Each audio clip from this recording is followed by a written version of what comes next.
nakikinig sa bawat hinaing.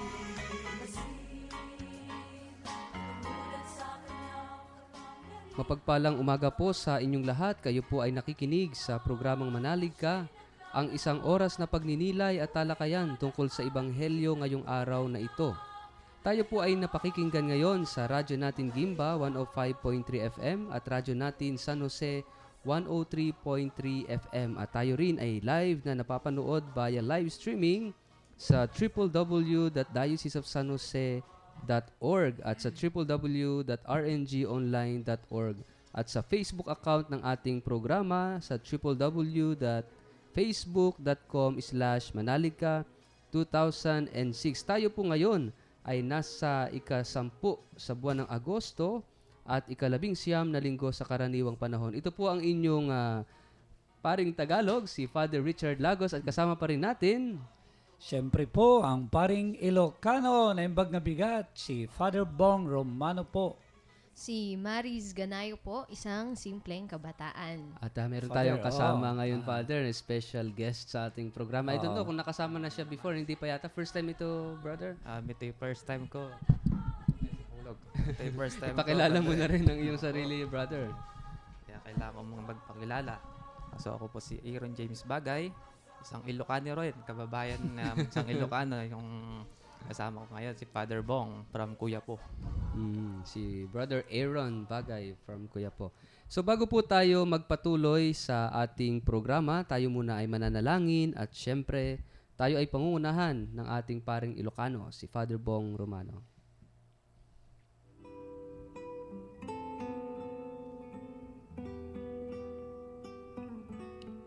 Sa ngalan ng Ama, ng Anak, at ng Espiritu Santo. Amen. Maraming salamat, mapagmahal na Ama, sa patuloy mo na pag-aantabay sa amin sa paglalakbay po namin sa buhay na ito.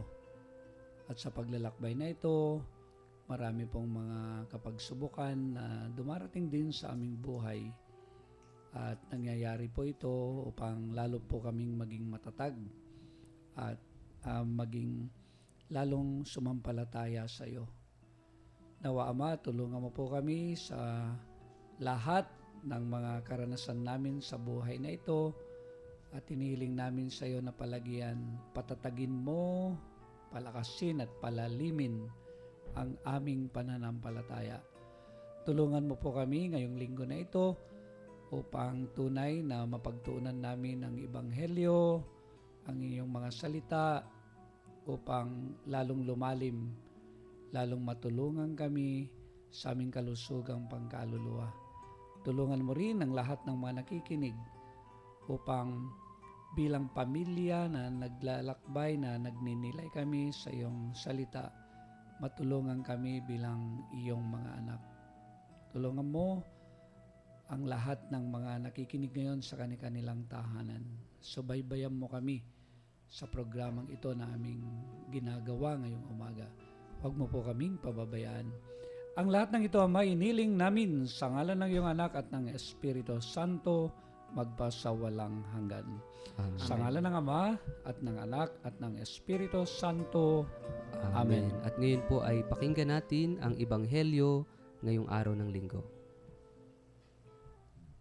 Pagbasa ng mabuting balita ayon kay San Mateo. At pagkaalis ng mga tao, mag-isa siyang pumunta sa kaburulan para manalangin. Nag-iisa siya roon ng gumabi. Samantala, malayo na sa lupa ang bangka, sinasalpok ng mga alon sapagkat pasalungat sa hangin. Nang madaling araw na, pinuntahan sila ni Jesus na naglalakad sa dagat. Nang makita nila siyang naglalakad sa dagat, natakot sila at akala nila'y multo siya. Kaya sumigaw sila. Ngunit agad niyang sinabi sa kanila, "Lakasan ang loob. Ako ito. Huwag kayong matakot." Sumagot si Pedro, "Panginoon, kung ikaw nga, papuntahin mo ako sa iyo na naglalakad sa tubig." At sinabi niya, "Halika." Bumaba naman sa bangka si Pedro at naglakad sa tubig papunta kay Jesus. Ngunit natakot siya sa harap ng malakas na hangin at lumulubog na. Kaya sumigaw siya, "Panginoon, iligtas mo ako." Agad na iniunat ni Jesus ang kaniyang kamay at hinawakan siya at sinabi, "Taong kaunti ang pananampalataya, bakit ka nag-alinlangan?" Nang nakasakay na sila sa bangka, tumigil ang hangin at yumuko sa harap ni Jesus ang mga nasa bangka at sinabi, "Totoo ngang ikaw ang anak ng Diyos." Ang mabuting balita ng ating Panginoon. Pinupuri ka namin, Panginoong Hesukristo.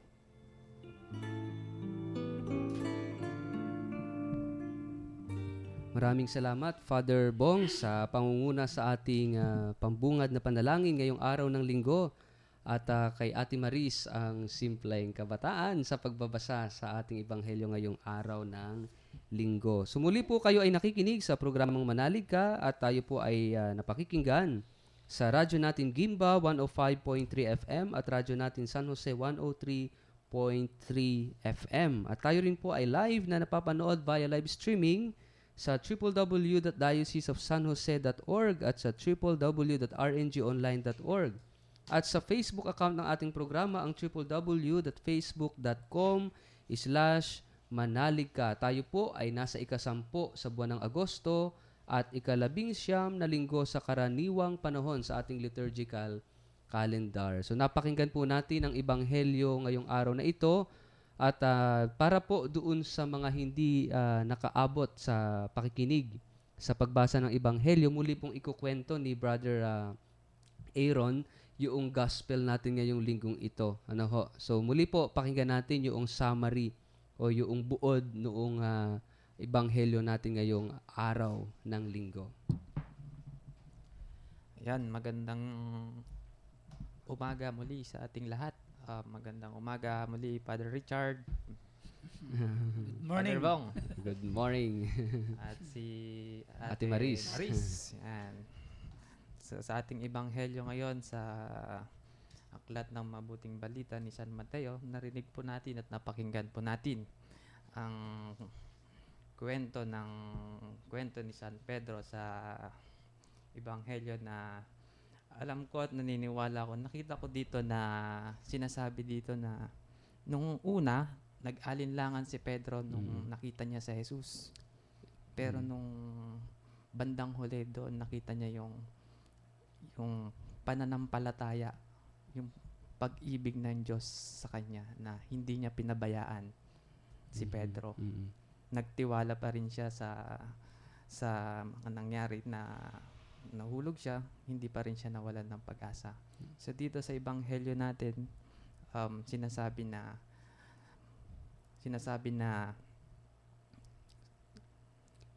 kahit konti yung paniniwala natin sa una, pero pag sinabi ni Jesus na talagang sumunod ka sa Kanya, manalig ka, makita mo yung Diyos sa buhay mo.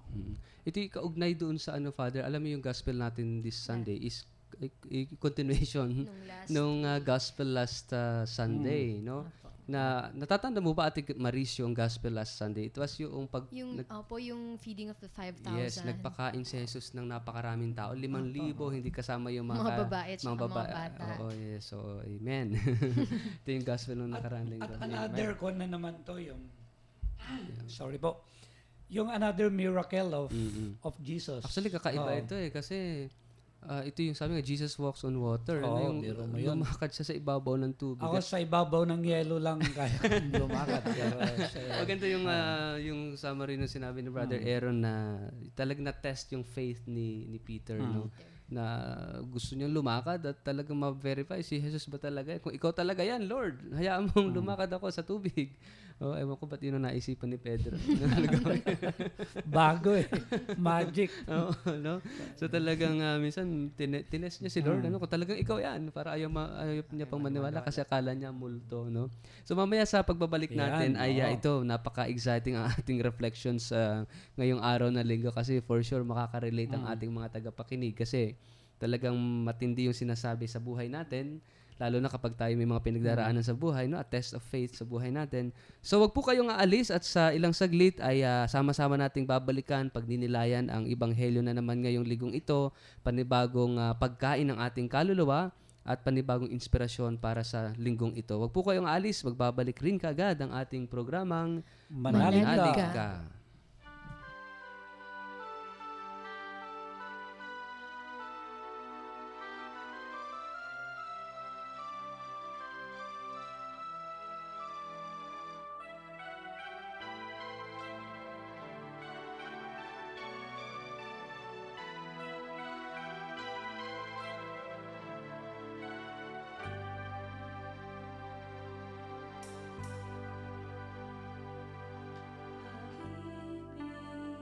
Ang siyang pumukaw sa ating puso at kaluluwa, ang siyang